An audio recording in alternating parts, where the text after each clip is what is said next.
कि लोकदल तो अपने आप में है ही नहीं, कुछ भी नहीं है। एक विधायक थे और वही पार्टी और वही सब कुछ। इस्तीफा दिया और इस्तीफा भी वापस ले लिया और दोबारा से मैदान में आ गए। मुकाबला किसके बीच में मुख्य मुकाबला क्या होता है? कांग्रेस पार्टी जीतेगी, वो आपस में करते रहे मुकाबले। जैसे प्रचार के दिन आगे बढ़ रहे हैं, हम देख रहे हैं कि लोगों में जागरूकता बढ़ती जा रही। दोनों पार्टियों की बात है। लोकदल की बात लें तो लोग यही कहते हैं कि ऐसे समय में ये चुनाव हो क्यों रहा है, कोई मतलब नहीं था चुनाव होने का। 5 साल तक इन्होंने नुमाइंदा चुना था, लेकिन उस नुमाइंदे ने ऐसी गैर जिम्मेवारी वाली बात की कि एक किसानों का बहाना लेकर अपने राजनीतिक वजूद को बचाने के लिए इस्तीफा दिया और दोबारा से वो खुद चुनावी मैदान में आ गए हैं। तो इस बात का औचित्य कुछ लोगों को समझ नहीं आ रहा कि ये क्यों धकेला गया इस चुनाव में। दूसरी पार्टी जो भारतीय जनता पार्टी है, सत्ता पक्ष है, आज उन्हें एलनाबाद और एलनाबाद के काम नज़र आ रहे हैं। 7 साल से कोई काम किया नहीं और यही एक मेन कारण बना कि पवन बेनीवाल जी 7 साल से उस पार्टी में थे, चुनाव लड़े थे और उनकी कार्यशैली देखकर कि उन्होंने काम तो करना नहीं है, ये वो पार्टी छोड़ कर आए हैं। और लोग इनकी असलियत को अब समझ गए हैं, दोनों पार्टियों की, भारतीय जनता पार्टी को भी और लोकदल को भी। आचार संहिता लगी हुई है मैडम, लेकिन फिर भी टेलों पे पानी पहुंचाया जा रहा है, हर काम भाजपा सरकार करा रही है। ये तो अच्छा होता कि अगर 7 साल तक ये टेल पर पानी पहुंचा देते तो शायद आज इस चीज़ की ज़रूरत ही ना पड़ती। एकदम इन्होंने इस चीज़ का एहसास अपने आप को करा रहे हैं ये कि लोग काम भी मांगते हैं, लेकिन आज तक काम पर इनका कोई ध्यान नहीं गया है।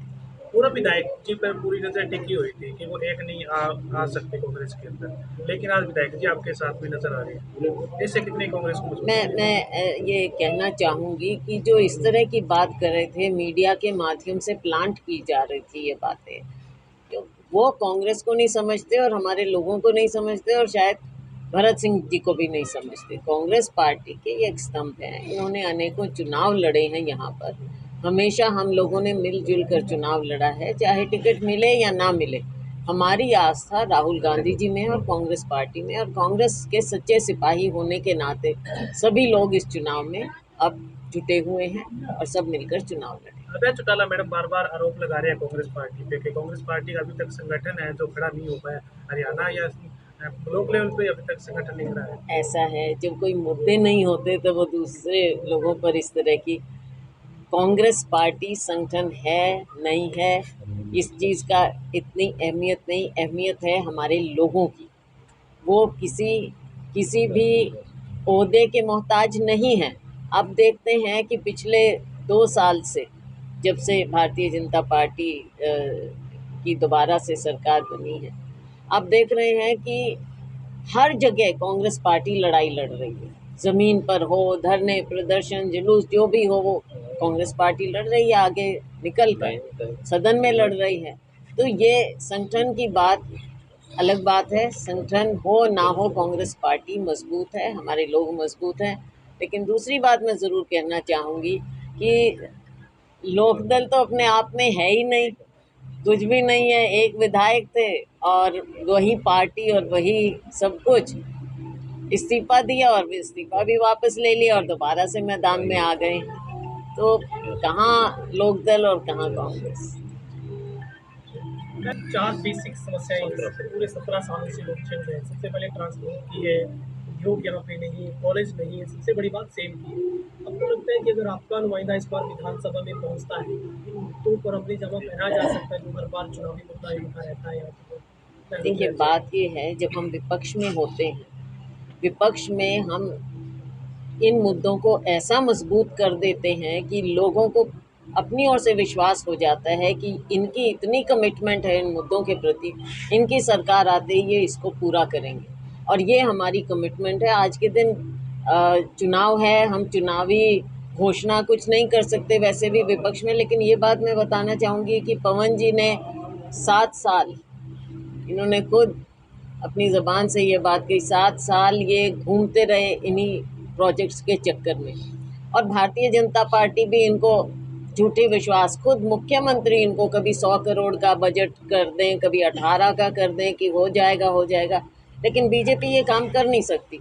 लेकिन मुद्दा जो उठा है और इन्होंने उठाया है बतौर उम्मीदवार, आगे आने वाले समय में ये कमिटमेंट में बदल जाएगा और कांग्रेस की जब सरकार बनेगी तो प्राथमिकता तो यही होगी। मैम, इस चुनाव में बहुत कुछ अलग से मिल रहा है कि ये चुनाव मुद्दों में नहीं हो रहा है। इसमें मतलब आईएनएलडी बेसिंग कह रहे हैं कि अगर 19-21 कुछ हुआ तो किसान कमजोर हो जाएगा। मुद्दों से हटकर मतलब किसान बनाम चुनाव ऐसे नहीं, क्योंकि उनके पास मुद्दा ही नहीं है। देखो, आप एक चीज़ समझ लीजिए कि उनकी जिस चीज़ को वो मुद्दा कहते हैं वो पहले से ही कमज़ोर ज़मीन पर खड़े हैं। क्योंकि इस्तीफ़ा जिस बात को लेकर दिया, अब या तो वो कह रहे हैं कि बता दें कि मैंने कब कहा, अगर नहीं कहा तो ये तो पता चले कि इस्तीफ़ा किस बात के लिए दिया था और आज कौन सी बात ऐसी हो गई है कि वो दोबारा मैदान में आ गए हैं। किसानों की किसानी की बात है या कृषि की बात है, तो स्थिति तो बदतर हुई है, अब बेहतर नहीं हुई, बदतर हुई है।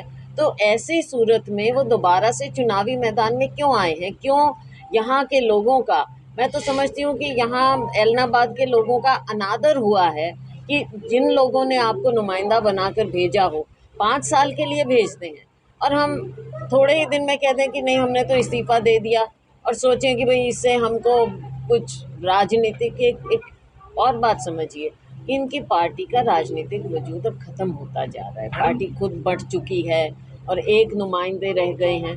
तो जो कुछ यहाँ पर हो रहा है, राजनीतिक कहानी जो भी हो रही है, वो केवल अपना राजनीतिक वजूद बचाने के लिए हो रही है, ना कि यहाँ की लोगों या किसानी या किसी भी चीज़ के लिए।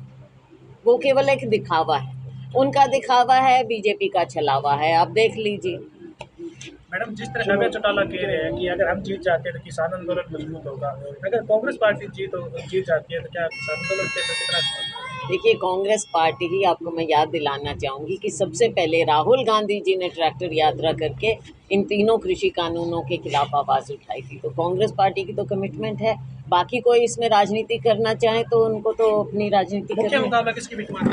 मुख्य मुकाबला क्या होता है? कांग्रेस पार्टी जीतेगी, वो आपस में करते रहे मुकाबले।